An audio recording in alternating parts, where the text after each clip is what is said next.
Assam rifle का भट्टा बैठाने में एक नाम और जुड़ता है। हमारे पूर्व DG lieutenant general HJS Sachdeva साहब, लेकिन उन्होंने किसी के सामने में नहीं किया है, सब उन्होंने पेपर में किया है। इसके बारे में मैं बाद में बताता हूँ। दोस्तों नमस्कार। जो मैं कह रहा था कि सचदेवा साहब ने क्या किया, इसके बारे में मैं अंत में बताऊंगा आपको। उससे पहले मैं कुछ कहना चाहूँगा। आज जो भी हम वीडियो बनाते हैं, उन वीडियो में हर किसी का हम कमेंट देखते हैं, कौन क्या लिख रहा है। कई सारे लोग हैं जो मेरे वीडियो में हैं, वो कई जाति सूचक से लेकर कई शब्द बोलते हैं, ऐसे गंदे शब्द भी बोलते हैं, और बहुत सारे लोग अच्छे कमेंटमेंट देते हैं। उन सभी का जो चैनल को पसंद करते हैं और GD का समर्थन करते हैं, और उनको मैं बहुत बहुत धन्यवाद कहूँगा। उन लोगों को भी जो बुरी नज़र से, बुरी बात से, बुरे शब्दों से मेरे को कहते हैं, उनको भी मैं धन्यवाद ही कहूँगा। क्योंकि जो विरोधी होता है वो हर हमेशा मार्गदर्शक होता है। मैंने हर हमेशा मार्गदर्शक माना हूं उनको। लेकिन एक चीज़ दोस्तों मैं ज़रूर कहूँगा कि किसी को गाली करने से उसका खुद का मुख खराब होता है, उसका खुद का आचरण खराब होता है। अब ये जो मुख से गाली निकलती है और हाथ से गाली लिखने के लिए उसका ब्रेन उसे आदेश देता है, वो कहाँ से पैदा होता है? दुनिया की सबसे बड़ी गुरु माँ होती है। माँ के कोख में और उसके बाद माँ के गोद में। ये जो दो संस्कार मिलते हैं शुरुआती ब्लड रिलेशन से लेकर के, जब बच्चा माँ के गोद में आता है, माँ के इशारों पर बोलना सीखता है। माँ के मुख से वो जो शब्द निकलते हैं, उन मुख से इशारों को समझता है, हाथ के इशारों को समझता है, आँख के इशारों को समझता है, अंगुली पकड़ के चलना सिखाता है, बोलने की प्रैक्टिस करता है माँ के साथ। दुनिया के सबसे बड़े गुरु दो शब्द से गौ और रौ से बना हुआ यह शब्द गुरु का रोपण करना, यानी कि गुणों का रोपण करना। माँ उसके मन में, छोटे से दिल में ऐसे गुणों का रोपण करती है कि उसके सारे आजीवन वो गुण हर हमेशा उसको सामने में दर्शाते हैं। अब जिसकी माँ ने जिसको जैसा आचरण दिया होगा, जिसको कहा होगा कि हाँ दुनिया संसार में अच्छा है, इनके साथ अच्छे से रहना है, अच्छे से बोलना है, सब हम एक हैं, और इनका उसके मन में हर हमेशा समाज सेवा के लिए और सबसे नीचे तबके के लिए उत्थान के जो बातें हैं, उसका आचरण वहीं बातों, और उसके मन में हर हमेशा जन सेवा की भक्ति भावना उसके मन में उभरेगी। और जो हर हमेशा नहीं नहीं नहीं उसके घर में मत जाना, नहीं नहीं नहीं उसके साथ मत खाना, जो ऐसे शब्दों से उसको, गंदे शब्दों से, गंदे विचारों से उसे नवादा है, उसके मन में तो वही विचार आएंगे, वही शब्द आएंगे, और उसके हाथ वही लिखेंगे, उसका मुख वही बोलेगा। अब मैं ज़्यादा नहीं कहता हूँ, मैं आगे अब आता हूँ आज का विषय। जो हमारे डीजी सचदेवा साहब थे, हम पिछले दिनों से हम जो ये एक लेटर दिया था DGR के लॉ ब्रांच ने, जिसमें उन्होंने कहा था कि सबऑर्डिनेट ऑफिसर और अंडर ऑफिसर, ये शब्द संविधान में कहीं पर नहीं है। जो 2006 में असम राइफल का संविधान बना था, उसमें ये शब्द कहीं पर नहीं है। मैंने तकरीबन आधा संविधान पढ़ा हूँ, आजकल नेट में सब कुछ है, इसके बारे में मैं बाद में बात करूँगा।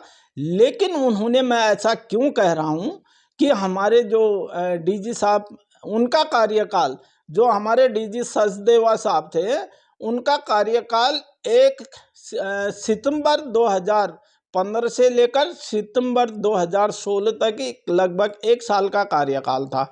इस दौरान उन्होंने, इससे पीछे जितने भी MHA के लेटर आए थे और वारंट अफसर के बारे में, GD के बारे में, ये सब जितने भी हुए थे, उन्होंने 2016 में एक असम राइफल रेगुलेशन पास किया था, और उसमें इतने कड़े शब्दों में और हर चीज को उन्होंने तोड़ मरोड़ के ये शब्द जो सबऑर्डिनेट ऑफिसर और वारंट ऑफिसर की जगह में जो अंडर ऑफिसर लिखा है, ये शब्द उसी में लिखे हुए हैं। मैं कल परसों कह रहा था कि ऐसा कहीं नहीं लिखा है संविधान में। संविधान में बेशक ये शब्द नहीं है।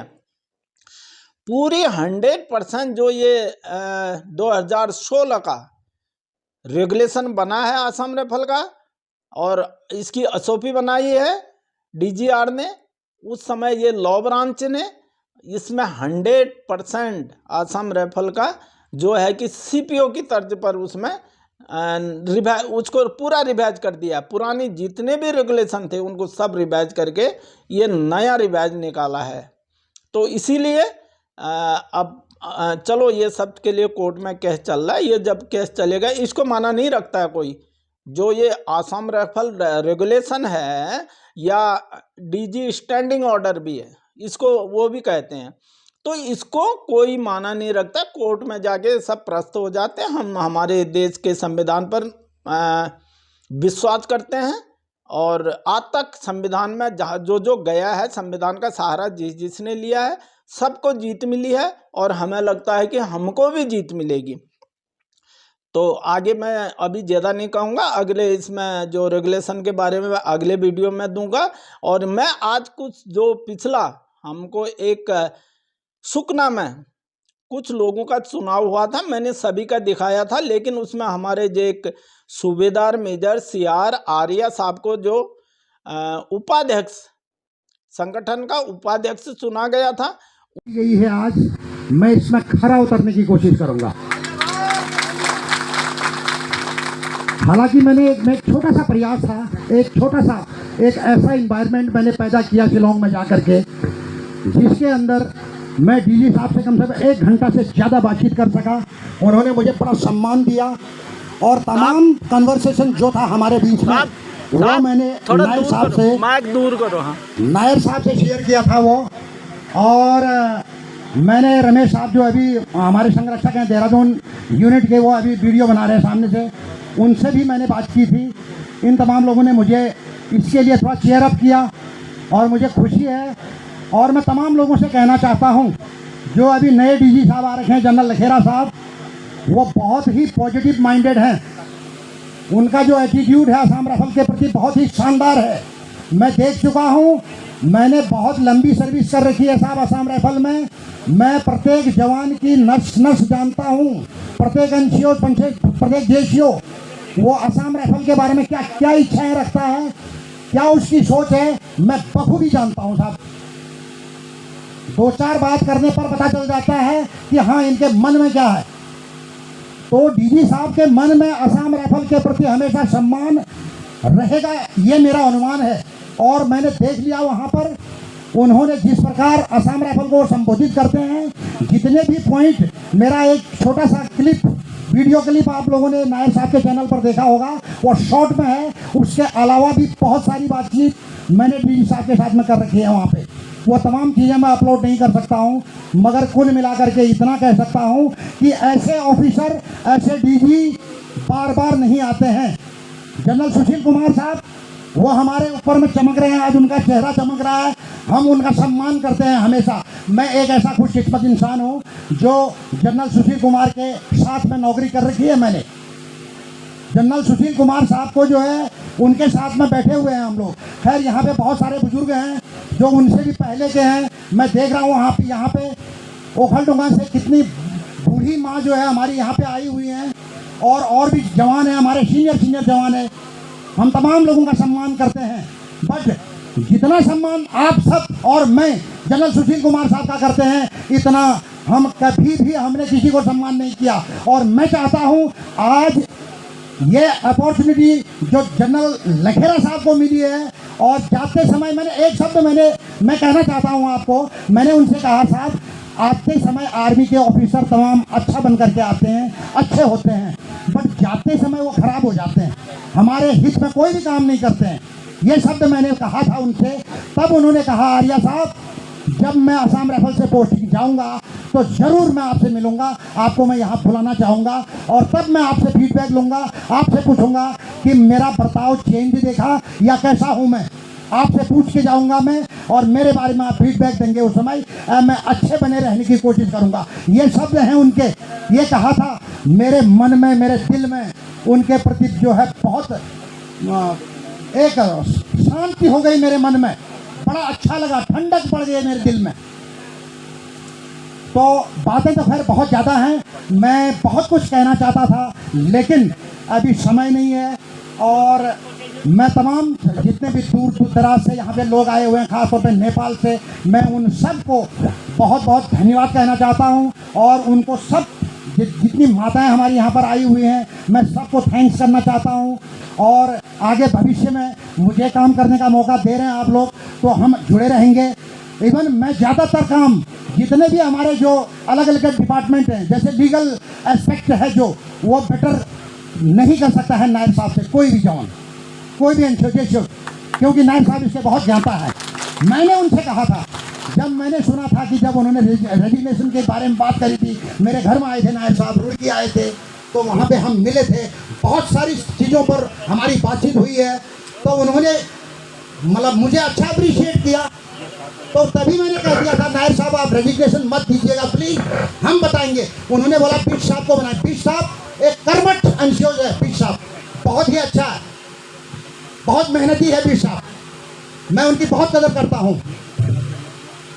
पीठ साहब समय आएगा धीरे धीरे, पीठ साहब अभी आज उनका प्रमोशन हो गया पीठ साहब का, नेक्स्ट बार हो सकता है जब तुलसी नायर साहब जाएंगे तो पीठ साहब जो है आ जाएंगे।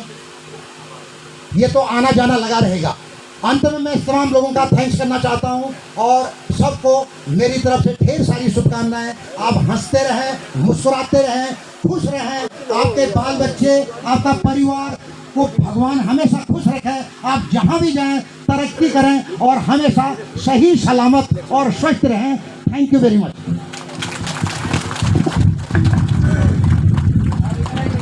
Thank you. अरेबा ऑल इंडिया के नए उपाध्यक्ष सूरज सिंह आर्य साहब, उन्होंने अच्छे भाषण दिया और बहुत मेहनती इंसान ये हमारे सामने है।